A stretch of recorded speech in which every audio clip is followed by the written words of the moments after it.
할렐루야 반갑습니다. 여러분 계속해서 말씀을 나눠보겠습니다. 열왕기상 21장 25절 말씀인데요. 예로부터 아합과 같이 그 자신을 팔아 여호와 앞에서 악을 행한 자가 없음은 그를 그의 아내 이세벨이 충동하였음이라. 아멘. 여러분, 그 누구도 자기의 죄를 가지고 다른 사람에게 전가할 수가 없습니다. 25절을 보니까 이 범죄를 했던 아합에 대해서 두 가지의 말씀을 하고 있는데요. 그런데 이게 얼핏 보면은 서로 모순되는 것처럼 보여져서 잘못하면은 성경의 원뜻을 왜곡할 수도 있는데, 따라서 우리가 이를 좀 더 자세히 살피면서 상고할 필요가 있습니다. 먼저 이 본절의 전반부를 보면요, 아합이 팔려서 여호와 보시기에 악을 행하였다라고 했는데요, 여기서 지금 스스로 팔렸다라는 게 스스로 원해서 자기의 죄에 팔아가지고 죄의 노예가 되었다는 의미입니다.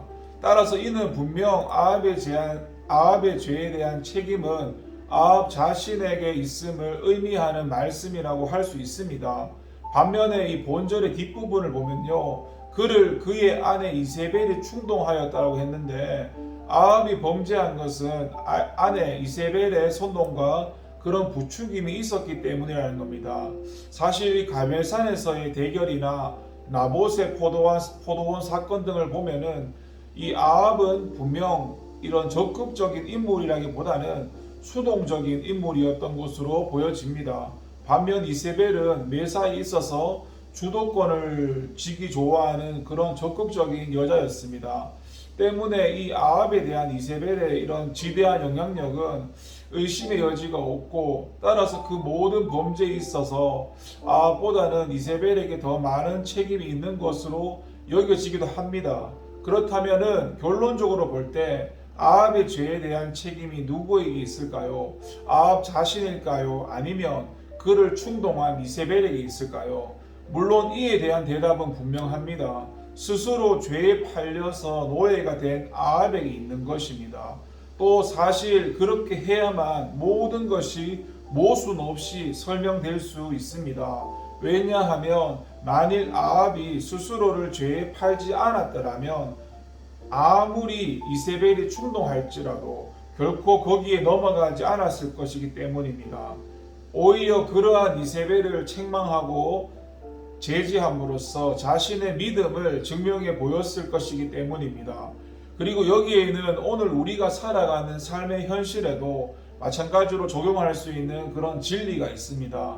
아무리 사단이 우는 사자와 같이 돌아다니면서 삼키고 미혹할 자를 찾더라도 우리가 온전히 정신을 차리고 믿음 위에 서 있다면 결코 사단의 유혹에 넘어가지 않을 것이란 말입니다.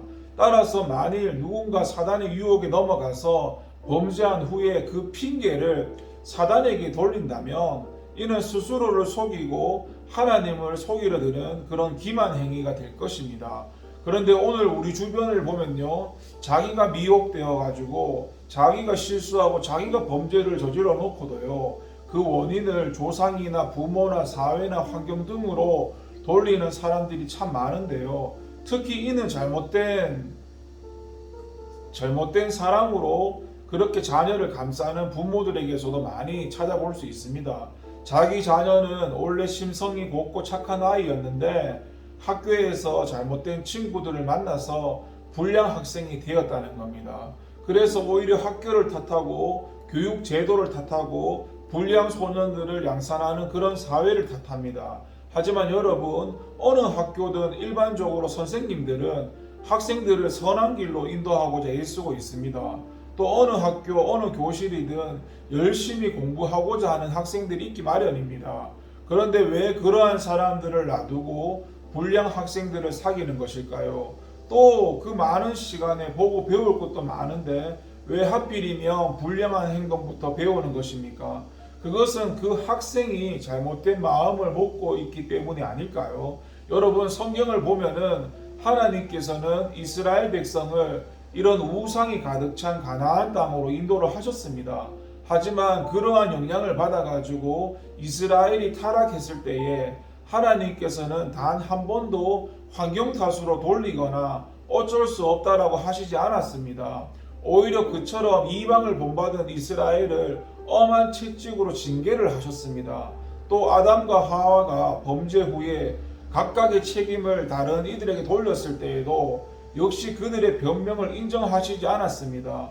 따라서 우리는 어떠한 경우에도 자신이 저지른 실수나 허물을 남의 탓으로 돌리는 그렇게 어리석고 무책임한 자들이 되어서는 안 됩니다.